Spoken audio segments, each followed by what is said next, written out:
Hello everybody, welcome back to my channel. I am Gebo the Shaman, and today we're doing lesson 2 of this series of spiritual teachings and things like that I want to talk about. So today, previously we've talked about the incarnation of the human soul, incarnation of the infinite divine soul into a limited human 3D experience. We've talked about the unconscious mind and how spiritual practices help that to cleanse itself. It's like you've seen these probably seen, where they have in psychology, like they have this picture of a human mind and it's all tangled up in knots, and like it has a string that's all bunched up, tangled up.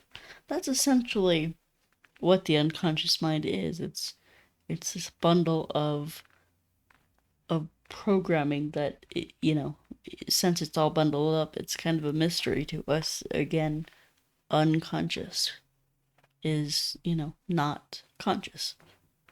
Okay, so, and then we talked about previously um, the spiritual practices that can help us with that, with unclogging the unconscious mind of gunk and crap and all the stuff that we program ourselves with in this society, and the stuff that we've programmed ourselves with, as well as the stuff that our parents have programmed ourselves with. So for this one, I know we already talked about Kundalini a lot. I explained the 7 chakras. I explained what it is.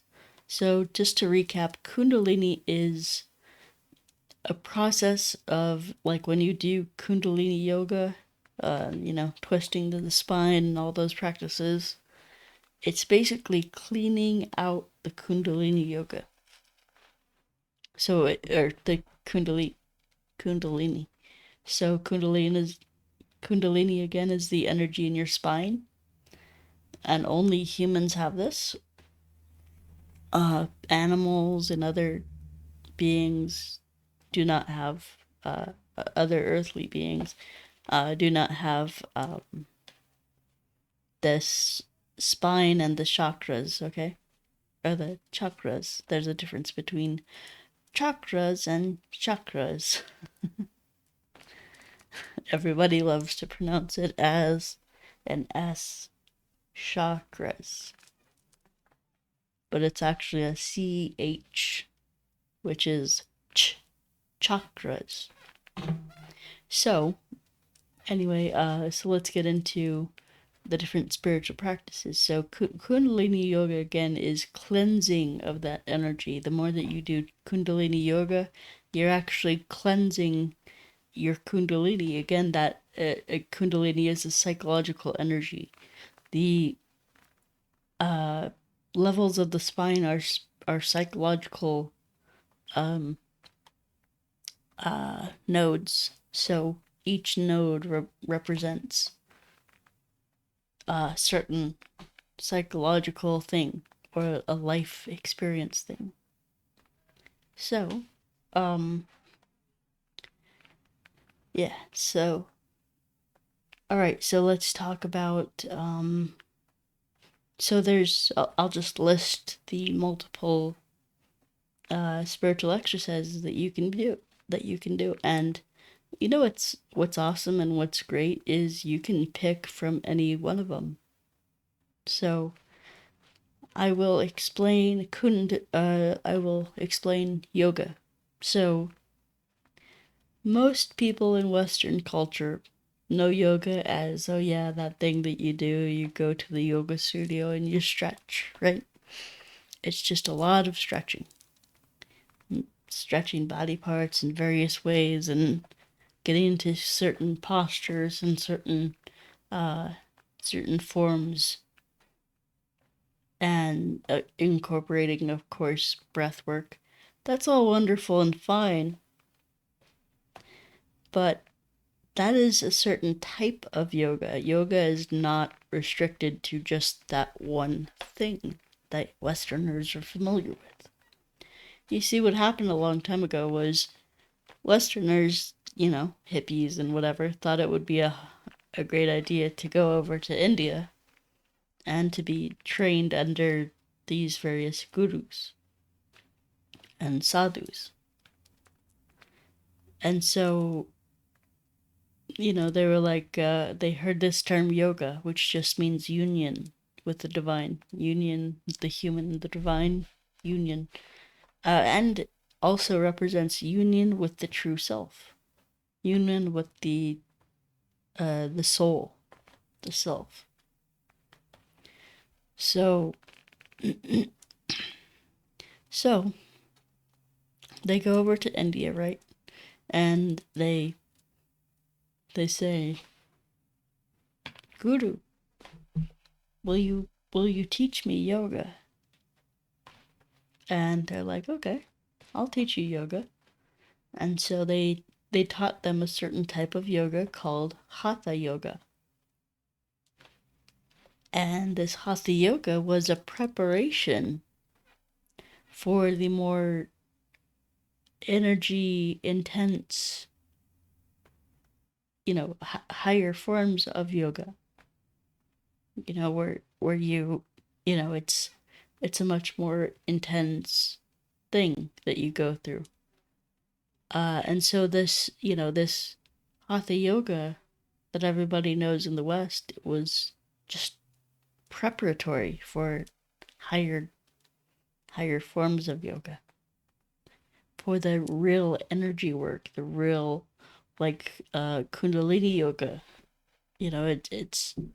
It works with, whenever you do Kundalini yoga, you'll have stuff just pop up with, your like psyche, your past traumas, your problems, your peccadillos, this and that, like whatever it is for you. That stuff is going to come up, and it's going to come up because it wants to be released. It wants to be processed. It wants to be healed. So that's exactly what we're doing with Kundalini yoga. It's not something to just do to feel good, to feel like you're a spiritual person or something. No, it's accomplishing a mission. It's accomplishing the mission of enlightenment. And by the way, enlightenment is not what most Westerners think it is. Enlightenment is the awareness of all of your feelings, all of your thoughts, your feelings, your this and that, like everything that's everything that you have within you. Maybe you might be predisposed heavily to a lot of depression. Maybe you might be predisposed heavily to a lot of anger or sadness or despair or this or that. Like it depends with every person what their psychological predisposition is.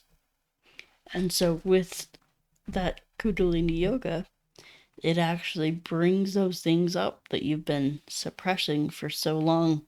It brings them up to your attention, again, from the unconscious mind to the conscious mind.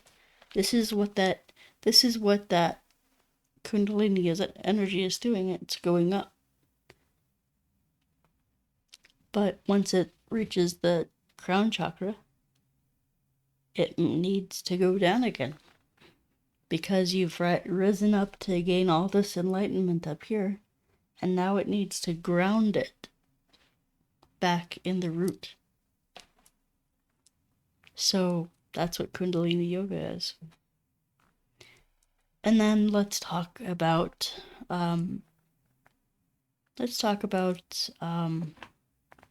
so for example,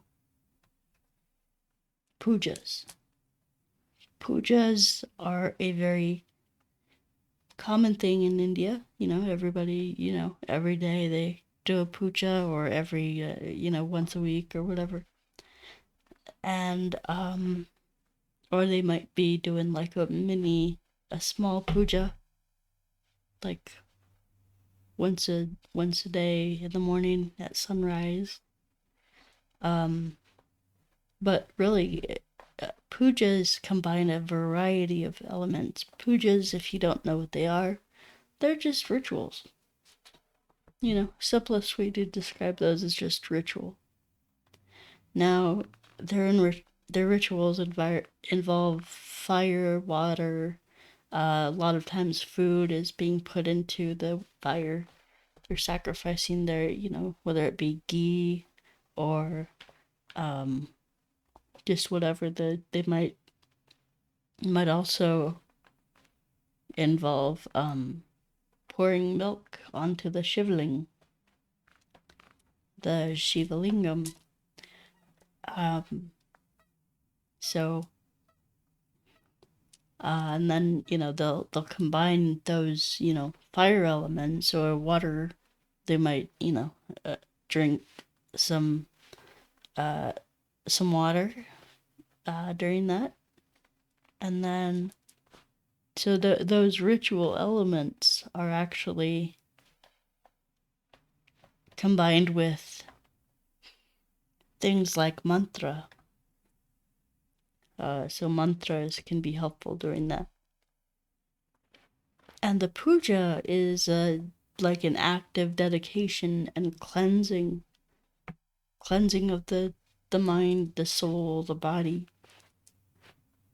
And it's an active devotion to the divine. And people have their personal deities, and they have their own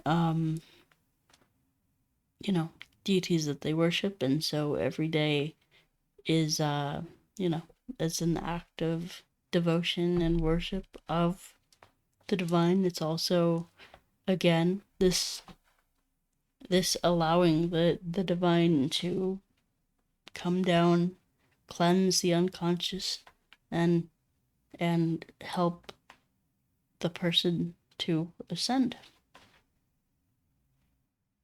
Right? So let's talk about Qigong. So this is my personal favorite. I love doing certain yoga as well. You can see me doing that in this video up here. Self-transformation challenge. All right. And now so Qigong and yoga. So that one incorporates Qigong and yoga. And so for Qigong, it's one of my favorite practices because it actually allows me to feel the energy, energy in my body. And especially we work with our hands a lot. So, it manifests as like a tingling in the hands. And, once you build up enough energy, you can actually take your hands like this, and you can actually feel like a bubble between your hands, and you can actually bounce that bubble, like, expand it, contract it, all that. And so that's Qi. Now, in traditional Qigong, you had to be celibate, which I am not. So you had to, semen retention, or even for women, like the no, sex or whatever, no pleasure. And so, so for Qigong, a lot of times what they did was this celibacy, because the old system that they were taught was, it's Jing to Shi to Shen. Oh, sorry. Jing to Qi to Shi or Shen. So, let me see. Jing, Shi, Jing to Qi to Shi. Yeah. So it was basically, so Jing, I'll explain what that is. That is the male creative essence. That is the sexual energy. That is the sperm, semen, all that stuff. That even just the sexual drive can be Jing. You know, arousal and stuff like that. And so when you are sexually active, you are releasing that jin, right? Or jing, yeah, jing. And so you're giving it away to your partner. And for a male, giving that to a female, what that jing does is she well, this is what optimally what's going to happen, what should happen in that relationship. So she takes that and then she surrounds you with it. The act of lovemaking is like this. It actually amplifies both auras and it expands them. And so she is essentially surrounding the man with a bunch of love and empowerment is basically what happens. So I could get into that further, but yeah. So then what happens is so the old system, right, was Jing. That's why monks or qigong practitioners had to stay celibate, and they had to, guys, this is why I'm I'm not I'm not for like the whole guys movement of no fap stuff, or even just celibacy, no sexual intimacy, is because you're when you store so much jing, you start to go crazy. Okay. Ask a guy who has been very celibate for a long period of time. You go crazy. It's like that post nut clarity is a real thing. So when you don't do that, it's like it just drives you crazy. You get, you know, it's not good. And so, well, in the men's movement, online, you'll hear, well, you gotta transfer that energy into like making money or doing something with business or other creative areas to release it in those areas. Now that's all well and great, and I support that, but unless you know how to do that, it's very challenging because the Jing is like typically meant for one thing. This is why these spiritual practices come in. So if you know the right procedure, you can actually squeeze that energy. You're squeezing it from your root and your lower body up. You're like a tube of toothpaste that's just being squeezed and it's going up. And so when you squeeze that up, it comes up to the higher centers here, the third eye and the crown chakra, and that's when it gets transformed. So when you're holding a bunch of jing, and you're doing the qigong practices, the spiritual energy practices, energy work practices, that's called qigong. So that a bunch of jing, transforms into qi, which is in the navel center. And then once you build up a bunch of qi, which I've done, and it's been wonderful. Once you get full of qi, then that chi starts to transform into Shen energy. So this is the power of the pericardium meridian. The pericardium. A lot of people don't know what the pericardium is. And this is kind of a secret hidden thing. So I will give you some information on that. So the pericardium, I think we talked about this last time, but I'll just remind you. So the pericardium, or pericardium is what we call it in English, or what the basic translation is in TCM, traditional Chinese medicine. But the pericardium is more than just a sheath around the heart, protecting the heart. It is a feminine energy. So your soul resides in your heart, right? It's this thing, this ball of, it's just like a tiny, it manifests in such a small way, and then it's surrounded by all this energy. It's like the soul is so powerful that it needs to be surrounded by like a Faraday cage in order for it to like keep it from manifesting fully in this world, because it would like obliterate everything. It's that powerful. And so let's see here. So essentially we have Shin energy. That's the feminine energy that protects the heart. And whenever we experience a trauma or something, it actually stops it from reaching the soul. So it protects the world from the soul, but it also protects the soul. It protects the world from the soul, but it protects the soul from the world.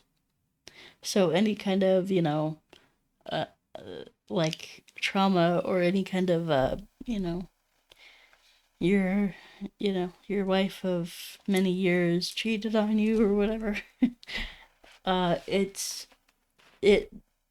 has a way of storing that energy to the point where this one TCM practitioner actually, he took a guy's pulse and he's like, "Oh, you've had a divorce a year ago.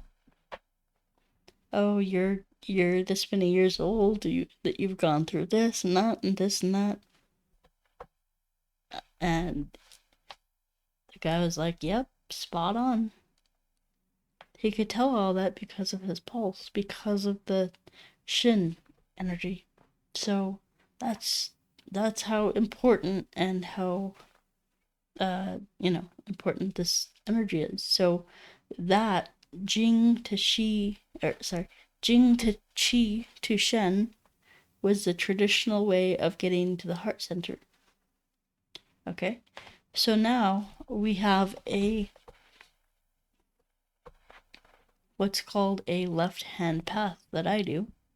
It's basically Qi, which is the life force energy of the universe in the navel center, Qi to Shi to Yi. Shen and Shi in the heart center are both interchangeable. Shi is the masculine soul. Shen is the feminine pericardium surrounding the soul. Okay. So,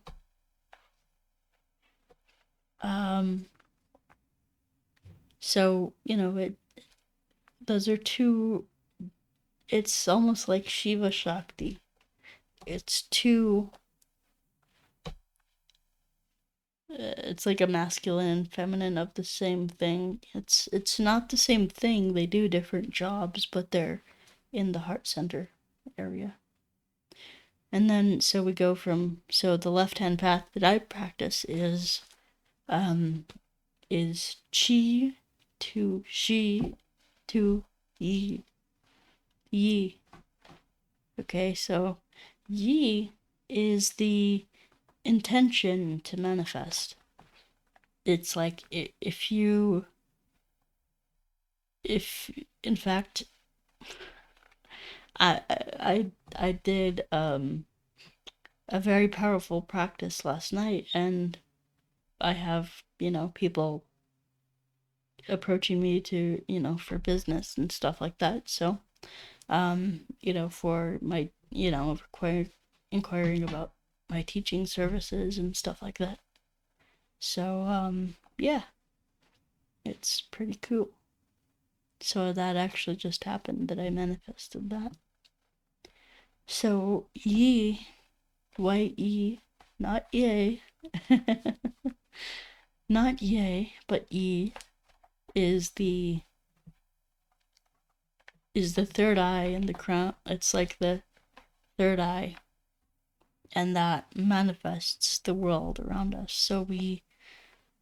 So our lower center, it's like if you ever seen like a projector. So our lower center is like the film, what is being produced, what is being manifested, and then that travels up. It's like the light source in the film, and then it travels up to the third eye, which is the projector. It's that projector that projects all the world around you, projects everything in your world. So, so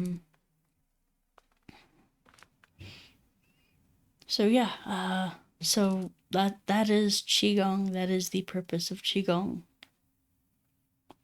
And Qigong, Shengong. So now we're going to talk about, let's see what else is there. So we talked about yoga, Kundalini yoga, Qigong, pujas. Let's talk about mantras. So with mantras are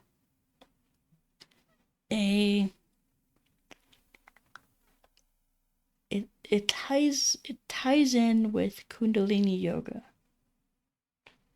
Mantras are essentially when you chant a mantra, a rishi will be sitting up on top of your head.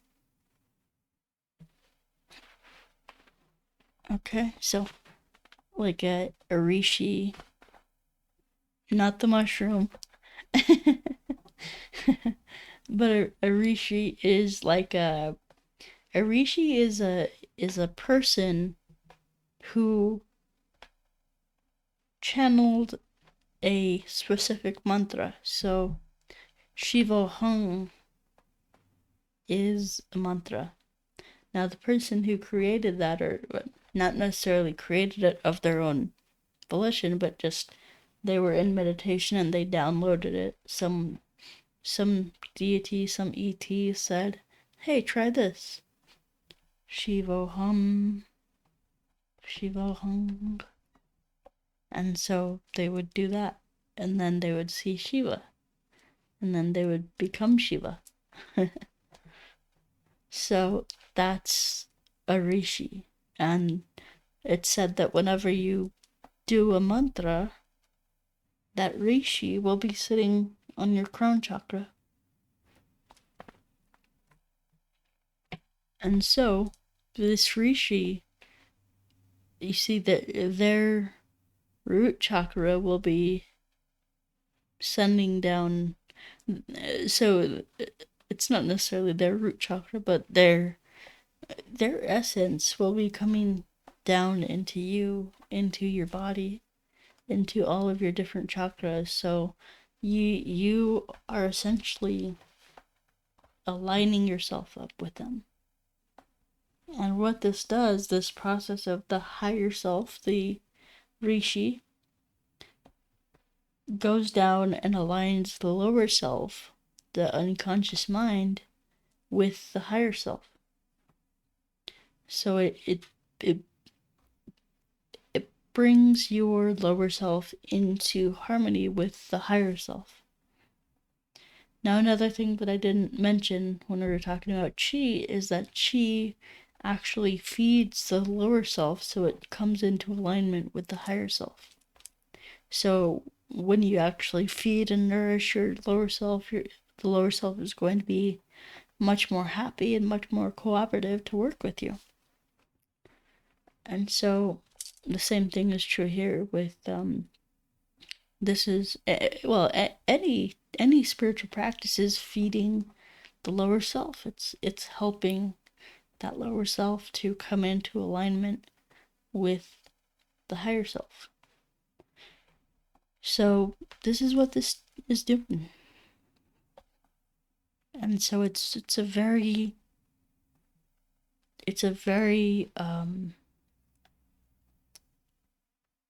healing. It can be very healing. Like, I mean, for me,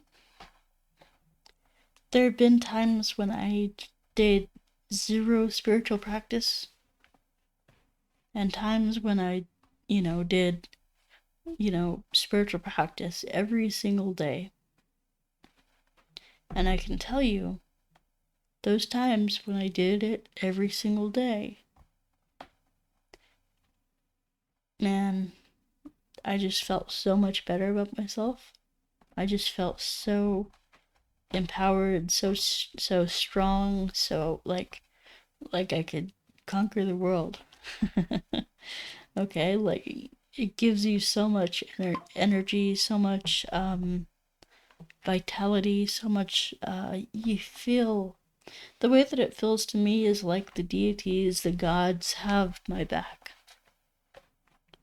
Like for example, you did your spiritual practice for the day, so we're going to give you, we're going to, help you with this or that. So that's what it feels like to me. That's what it does for me. And so, there's a lot of talk in the spiritual community. I hear a lot of talk and I hear a lot of intellectualizing. People come up with these off the wall concepts and they think it means something. Sorry, it doesn't. It doesn't mean anything. What means something is when you do something with your body. Doing something physical. Taking that action to, learn Qigong, to learn yoga, to learn these different spiritual practices. Doing I bet the Hindus who do puja every day, every morning, I bet you their life is a lot happier than the ones who don't do that. I would be willing to make that bet. Okay, guys, so this is what I'm attempting to inspire you to do, is to, instead of, I know my videos are wonderful and give a lot of great information, but really what's going to benefit you more than anything is not talk, is not intellectualizing, is just getting out there and doing the practices, learning Qigong here. Honestly, guys, Qigong is probably one of the most beginner-friendly practices. Okay? I'm disabled, and you can see me doing it and teaching it, and I'm not a very physical person. But when I first started doing the Qigong, or the yoga, I could hardly touch my toes. I could hardly even stretch or bend my legs or anything like that. But now, I mean, things have gotten a lot easier in that respect. And, you know, life has gotten a lot better. So just please do it. Please try it. Okay? It's not gonna hurt you. All it's gonna do is benefit you. Alright, so that's my message. Now, let's see what time we have here. 35 minutes. Okay. So, let's see what else can we talk about. So, another spiritual practice is doing the IDMs, the interdimensional meditations. You see them here on the channel all the time. You can also go to Michael Denney's channel, Denney. He is my spiritual teacher, my guru, and I've been working with him for years, and he also does these interdimensional meditations. They are completely free, completely, online for free. I do them live all the time. So you can join a live, or you can go to the live tab on my channel and you can see them there. Okay, so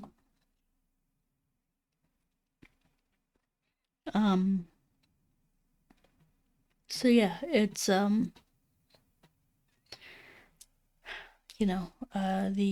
interdimensional meditations have helped me tremendously. They are another great way to help you to heal your lower self, your unconscious mind. And what the IDMs are, interdimensional meditations, is whenever we do those, we go up out of our body, out of, in the meditation, out up into outer space, out of the Earth's gravitational field. And we essentially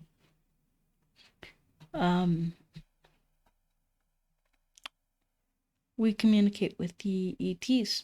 We talk to them. We we do it's just very it's a very personal experience. It's nothing like it just varies. Like sometimes they'll have us doing work on Earth, like sending a lot of love and healing to the Earth. A lot of times we'll go out to some planet like Jupiter, or we'll go out to some, somewhere like that, or we'll go out to like a meteorite or something. And it's always very beneficial. Like, we have encountered different ETs who want to talk to us, to love on us, to encourage us, appreciate us, and give us energy. Probably the biggest, most helpful thing is just the energy that they give us, because it's on such a high level. Even qigong can't compare in comparison. It can't do it. So, whenever we take action in that direction to heal ourselves, to help ourselves grow, to help, make the unconscious conscious, then that's when we're on the right path. Okay? So this brings me to another point. So you remember how I put such a strong focus on the unconscious mind? I've been talking about it quite a few times in this video and the last video. So whenever we talk about the unconscious mind, Carl Jung said it best. If you don't make the unconscious conscious, it will rule your life and it will seem like fate. Now I'm going to try to pull up the quote exactly.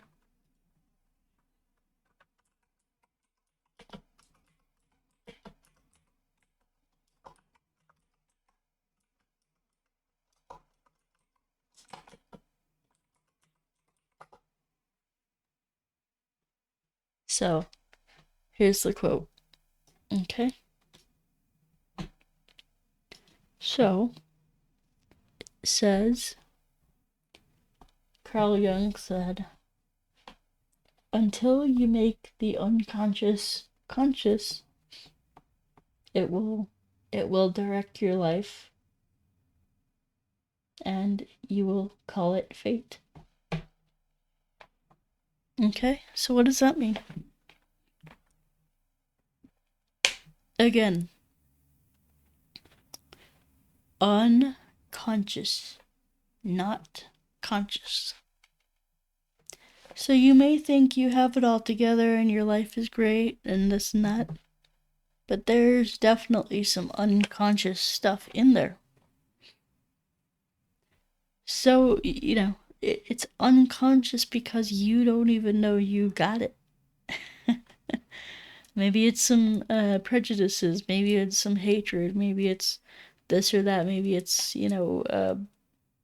whatever, like, we, in this society, we push a lot of our negativity down. We like, oh no, I can't feel that way. That's not right. I wouldn't be a good person if I felt that way. Right? So this is why we have to dive into the unconscious.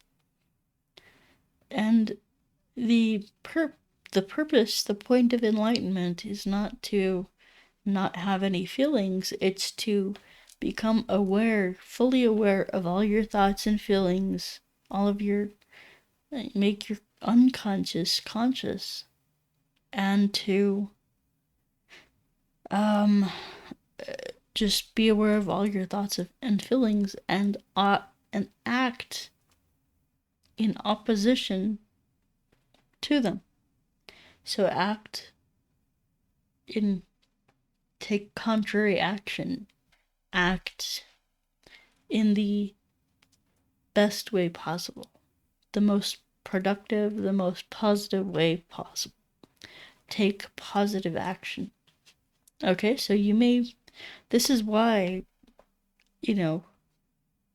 people who have discipline and take action no matter what, like David Goggins. I mean, that guy has no knees. Like, I think it was his knees or his feet. Like, they're torn up. He has like bone on bone, So whenever he runs, it hurts. It hurts him so bad. And his thing is, I'm gonna run no matter what. I'm not going to let my body stop me from doing what I want to do. And this is a hardened, disciplined thing for him. So he might spend 30 minutes looking at his shoes going, oh, fuck. I don't feel like it today. I really don't want to do this. I don't want to put myself through that pain, that misery, that, exertion, that amount of, like, pain. I just want to sit in bed all day and take it easy on myself and this and that. But it's like, nope. You know what? I'm going to get up and I'm going to go run. Even though it hurts him. And I'm not, that's like an exaggeration. I mean, that is literally David Goggins' life.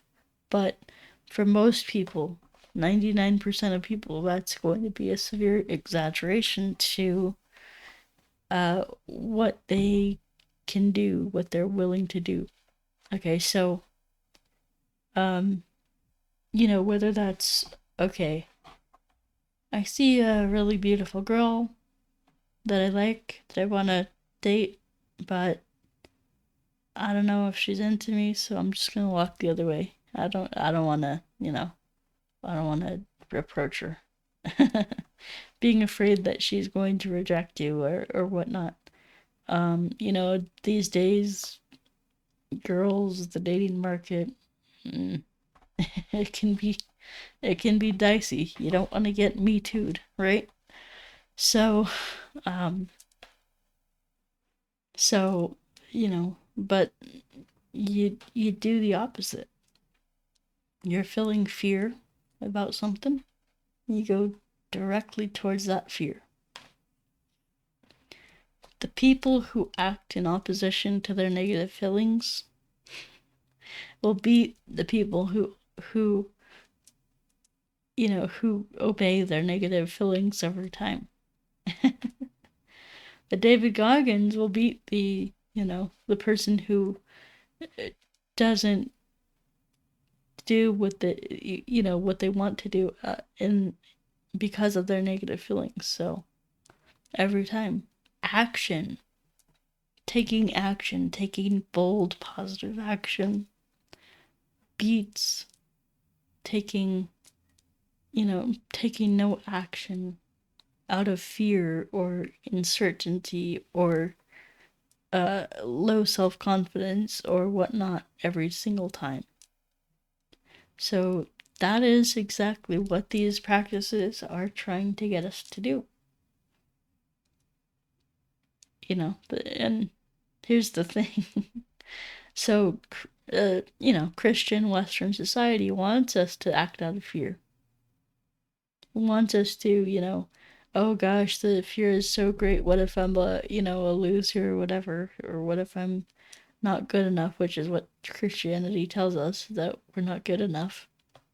And so, that's what happens is we believe that we're not good enough. We have to ask for God's permission. And God's like, don't look at me, you go do your own thing. This is how the universe works. People, instead of being trained to act out of joy like we should be, to act out of self-confidence, bravery, fearlessness. Fearlessness is not the absence of fear. It is the ability to take action despite one's fear. So, fearlessness is what we need as a society. We've been trained for too long to be sheep, to be cowards, to be self-deprecating, low self-confidence, to need to appease other people in order to have self-worth. This is called codependence. So,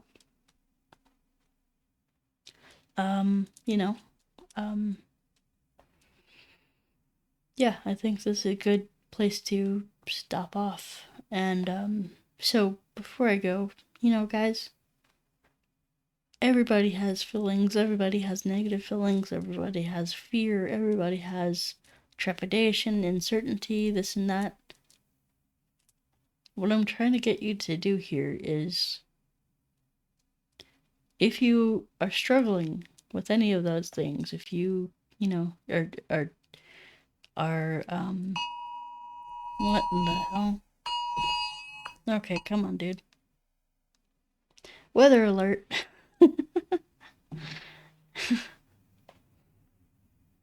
Weather alert, it's raining. Yeah, I know that already. I know it's raining. I can look outside.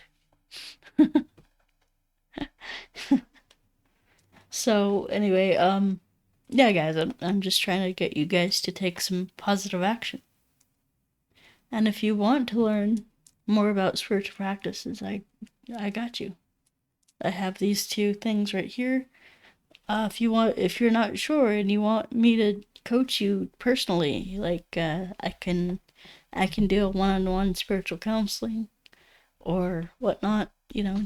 I'm making myself available to you guys. So yeah, go check out. I have a book called Tantric Secrets of Vedic Astrology right there on Amazon now. You can look that up. Tantric Secrets of Vedic Astrology. I have GilboTheShaman.com for all my services. My Qigong courses. I have astrology certification courses. I have rune readings. I have astrology readings. I have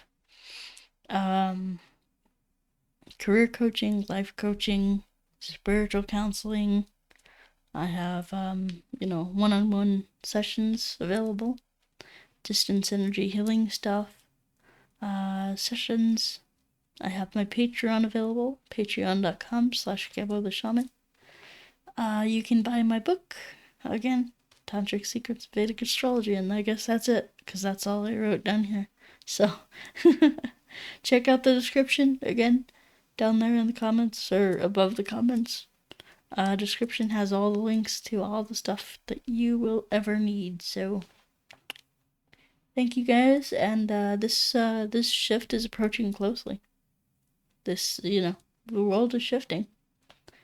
The world is shifting, and the 5D shift is here, and I would really encourage you guys to even just join me in my meditations, in my, I go live all the time here, so join me. You can go to the live tab on my channel, check it out. Alright guys, well, it's been a pleasure speaking with you guys, and yeah, let me know if you have any questions, comments, or anything, you can write them down in the comments. Again, I want to communicate with you guys. I want to talk to you guys, so the more you guys make yourselves available, the more I can help you. Alright? That's it, guys. Take care. I'll see you later. Bye-bye.